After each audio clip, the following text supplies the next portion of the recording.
Hello my friends and welcome to my annual virtual summit, 500 Years of Anne Boleyn. It's girl, icon and kick-ass legend. Yes, we love her, don't we? Now, of course, I'm doing 500 years this year because it is the anniversary, or it was the anniversary earlier this year, of Anne Boleyn's first recorded appearance at the English court as part of the pageant called the Chateau Vert at Whitehall, or the palace that would become Whitehall. And so in commemoration of this event and in honour of this woman who so inspires us, I'm going to be bringing you a whole plethora of fabulous speakers to explore all sorts of different aspects of her life. I have been working on interviewing and bringing together a range of different speakers to talk about all sorts of different topics related to Anne Boleyn, whether it's about Anne Boleyn and her infamous relationships with the likes of Thomas Wolsey or Thomas Cromwell, whether it's all about Anne Boleyn and her relationship with her daughter, which we all crave to know more about, or whether you simply just want to know about how on earth did Anne get on the wrong side of her uncle, the Duke of Norfolk. Well, we're going to be answering all these questions. And to kick off, I'm going to be taking you on your own guided tour of some of the fabulous chateaux of the Loire, which Anne Boleyn would have known as home when she was a part of the French court during those oh so formative years. And we'll be learning about all the different characters and forces that shaped her personality. Now, of course, the date of Anne Boleyn's birth is still under a good deal of contention. Was it 1501 or was it the later date of 1507? Well, for the purpose of this film, I'm going to stick with that 1501 date, but I do recognise there are some good arguments for its alternative. But nevertheless, as we know, Anne Boleyn left home, left Hever in the county of Kent, to head to the court of Margaret of Austria in 1513, when she was just 12 years old. Now, having been in service of Margaret, and of course enchanting Margaret and the court, she was called to France, because Henry's sister, the beautiful Mary Tudor, was being packed off to France to become the new wife of the ageing Louis XII of France. Now, she married Louis in October 1514, and we don't know exactly when Anne Boleyn was called into her service. But as we know, sadly, or perhaps not sadly from Mary Tudor's point of view, but on New Year's Day 1515, the old King of France died. Mary Tudor was put into seclusion, as was French custom. Francis, of course, wanted to know if she was enceinte, was pregnant with the late King's child. Francois must have passed a rather nerve-wracking month or so while Mary Tudor was holed up in the Hôtel de Cluny in Paris. Now, as we know, she was not pregnant. And so in February of 1515, the young and virile Francis declared himself the new King of France, François Ier, François I, and he made his triumphant entry into the city of Paris. Now, the new king would base himself in Paris for the first few months of his reign. However, it was not long before Francis decided he wanted to establish his power base here in the Loire. And so in April of that year, 1515, he left Paris alongside the indomitable Louise of Savoy, his mother, and his sister Marguerite, who would become Marguerite of Navarre. The whole French court was to travel 90 miles or so southwest of Paris to arrive here in this beautiful region of France. But the question is, why did Francis come here? Well, it's easy to answer that question when you realise that this, in fact, was the childhood home of Francois and his mother and sister. He had been installed here in the Chateau Amboise when he was just a small boy. And so, of course, this place was incredibly familiar to him and must have been a place in which he felt safe and a good place to start his new reign as King of France. And it was, in fact, here, to this very chateau, that Francois was heading when he left Paris.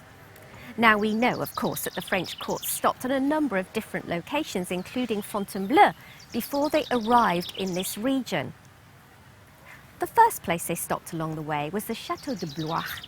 Now, we're going to come back and talk a little bit more about that particular chateau in a moment. So from there, the court moved to Chaumont. In fact, we have an entry in Louise's own diary which tells us that on that day, the King of France was pricked by a thorn in his thigh, which caused him a great deal of pain, and she suffered the same for it, for she loved him so much. Now, perhaps it goes without saying, but of course, as part of the French court, we find the young damsel d'honneur, Anne Boleyn, alongside 6 other English ladies who were allowed to stay on to serve the new queen, Claude, who was in fact just 2 years older than Anne. Alongside Anne, of course, was her sister, Mary Boleyn. And then there's another interesting character that I found out about during my research for In the Footsteps of Anne Boleyn, a certain Mary Fiennes. Now, Mary would become the wife of Sir Henry Norris. So there you go. These young ladies must have forged a great friendship during their time here in France. And of course, Sir Henry would come to play a very significant role in Anne Boleyn's life and indeed her death. Now, according to the diary of Louise of Savoy, the next chateau that the French court arrived at after Blois was the Chateau Chaumont. Now, at the time, this chateau was relatively newly built. The previous incarnation had been destroyed on the orders of the late king because of the treasonous behaviour of its then owner, Pierre d'Amoise. Today, it is much as it would have been back then. It's a fairy tale castle with these beautiful, typically French round towers guarding the gatehouse, the conical roofs forged from lead with its pinnacles and its arrangement of the principal ranges around a central courtyard. Now, although we don't know exactly in which rooms the French court were housed, we can take a guess because they were recreated by a later 19th century owner. And if you visit today, you can see those Renaissance rooms. However, the court did not stay there long. As I mentioned before, their destination was here, Amboise. Now, the chateau that Anne first laid eyes on must have been a magnificent sight. As you can see, it's built in this gleaming white stone and is perched high upon a plateau overlooking the town and the river Loire, with gorgeous views across the Loire Valley. Now, the entrance that you come in today, if you're a visitor, in fact was the tradesman's entrance. The main entrance was via the Porte de Lyon, which was a gatehouse accessed by a long and winding 5-kilometre road that brings you to the eastern end of the plateau and the chateau precinct. So unfortunately, only 20% of the original royal palace survives. But when you visit here, the beautiful, light, sunny, warm days, the gleaming white palace, the windows thrown open wide that allows the air to flow through the building, gives you an idea of the relaxed and carefree, insouciant nature of the French court. And it's very easy to imagine Anne honing her feminine guiles with the gentilhomme of the French court. The place has something about it that speaks of carefree banter and flirtatiousness. Now, it didn't take long for the royal court to arrive here before Francois asserted his claim to the Duchy of Milan and began to make plans to invade. That was commemorated alongside the marriage of an important related royal couple here at the chateau, and that must have been one of the first great events that Anne witnessed here. And in fact, it was dramatic indeed, because the wild boar that had been set loose to be hunted for game in the centre of the great courtyard actually broke free and threatened the lives of some of the onlookers. It must have been a dramatic scene indeed when Francois himself dispatched the boar with his own dagger. But what remains of the chateau that Anne would have known? Well, as I mentioned, much of it unfortunately got destroyed during the later religious wars here in France. But we do have the salle d'état, which in fact seems to have served something akin to a council-stroke presence chamber for the French king, i.e. where he would have had audiences, and no doubt there were some grand banquets and receptions held in there. Adjacent to the salle d'état and perpendicular to it is the Louis XII wing. Well, slightly disingenuous, since it was actually built on the orders of a predecessor, Charles VIII. But within that wing, you can find the privy apartments of Francois on the ground floor. So you can walk through what was once his privy chamber, his bedchamber where no doubt he entertained famously some of his mistresses, and his dressing chamber. Here you can get up close and personal to the virile and charismatic King of France. On the first floor, above that of Francois, were the privy apartments of his queen, Claude. Now, unfortunately, unlike the ground floor, which maintains its Renaissance feel and interiors, the floor above, Queen Claude's apartments, have been styled in a later style to reflect the later occupants of the castle. But nevertheless, it is in these very rooms that we can imagine Anne and the other damsels d'honneur at the feet of their queen, learning the statecraft and what it meant to be a royal consort. And one of the things that Queen Claude did very well, which would later come to haunt Anne, was to deliver Francois children, and in particular sons. And in fact, 3 children were born here at Amboise during Anne's time, 2 daughters and the longed-for son and heir, the new Dauphin of France, Francis. So the court stayed here for about 3 years before Francois decided to move its epicentre just a few kilometres away upstream at Blois. Now the Château de Blois had strong emotional ties for Queen Claude. She had been born there, as had her father, Louis XII, so it was a favoured royal residence for her parents. Now the chateau, similar to the chateau we see here at Amboise, is situated on a promontory overlooking the Loire with splendid views of the surrounding valley. But also like Amboise, only part of the original building remains. If you visit today, you will see a grand outer courtyard which was once part of the outer palace precinct and contained a church, St. Saviour's Church. That has now gone. But you will see the gateway with Louis XII on horseback, adorning the entrance to one of his favourite palaces. And inside, a central courtyard surrounded by 4 ranges. Now, it's interesting to try and make out what part of the chateau would Anne Boleyn have recognised. Well, if you go into that courtyard today, immediately the range in front of you, you will see is of a much later date. In fact, that range was demolished and replaced in the 17th century.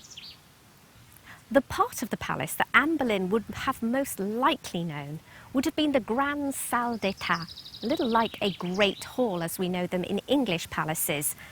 This gives us an idea of the grand reception room in which, of course, great events may have taken place or important visitors had been welcomed to the palace. The Louis XII wing is probably the part of the palace which dates most directly to Anne Boleyn's time at Blois. It was certainly constructed by Louis XII and contains a series of rooms, but notably the introduction of a very modern device, which we today know as a corridor. This at the time was a great innovation in house design. Up until then, if you wanted to move to a far room, you had to progress through all the others, therefore disturbing all of the occupants inside to do so. But of course, a corridor running alongside a suite of rooms allowed the servants to pass without molesting the royal couple, and also allowed greater privacy. It means you wouldn't have been disturbed by people trying to move from one part of the castle to another. Now, nobody knows exactly which rooms were used by the king, i.e. Louis XII, and which rooms were used by the Queen, Anne of Bretagne, and then, of course, later Francis and Claude. But you can clearly see that there are 2 sets of rooms on either side of a great chamber, which is perhaps thought to have been shared, and again, a little like a presence chamber that we might be familiar with when we think about Henry VIII's English royal palaces. So it is in one of those sets of rooms that we can imagine Anne Boleyn in service of her mistress, the Queen, accompanied by her other damsels d'honneur, perhaps reading from a French text or the Bible, or maybe doing sewing or embroidery, all the time learning the art of statecraft and what it meant to be a queen. Now, the other feature at Loire, which you will certainly want to explore today, is the Francis I wing, which runs perpendicular to the wing, the Louis XII wing, that we have just been talking about. Now, this is an epic range in full flight of Renaissance style, with the marvellous external escalier or staircase, which allowed the French king to descend from his apartments and to be seen by the court in the courtyard below. It's a truly magnificent feature. Now, unfortunately, most of that wing was probably not completed until well after Anne Boleyn had left the French court, although Francois began its construction certainly while she was still here in France.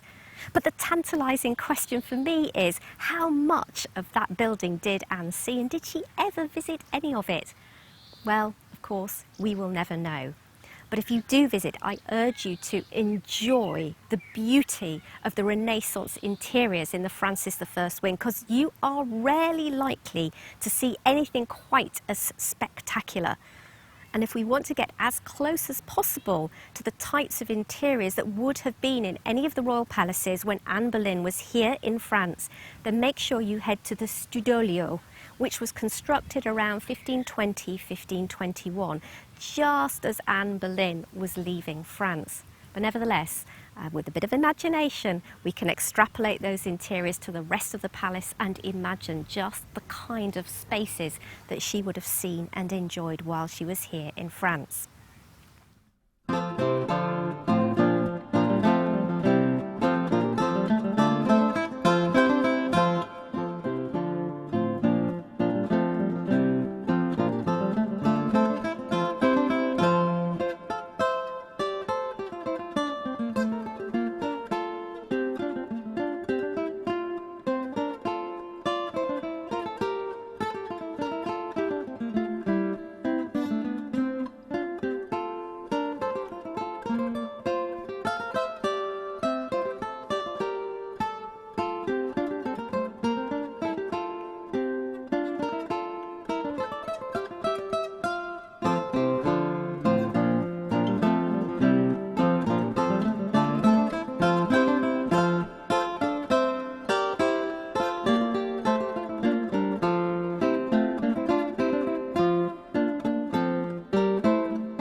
So, not surprisingly, Francois enjoyed the Loire as his centre of power for many years, until he finally moved himself and the court from the Loire to Paris, which henceforth became the epicentre of power. But of course, as far as our story is concerned, Anne Boleyn was long gone by then. She stayed long enough to enjoy the magnificence of the Field of Cloth of Gold in 1520. But as we know, just months after that peace treaty was signed, Anglo-French relationships deteriorated again, and soon after, Anne was recalled home. Now, I know many of you watching this are true Anglophiles. You love to come to England to see Tudor places, and I don't blame you, there are so many beautiful ones to choose from. But if you love Anne Boleyn, then I heartily commend that you come here to the Loire, because it is only when you visit chateaux just like this one that you get a feel for the forces that would shape Anne's character. And so, my friends, I hope you've enjoyed this short story which tells the history of how Anne Boleyn came to be here at the French court, and more importantly that you've had a chance to look round some of these stunning chateaux with me. Now, of course, there are more wonderful speakers coming your way, so make sure you settle in, grab that cup of coffee, relax and enjoy, and I'll see you again at the end of the summit.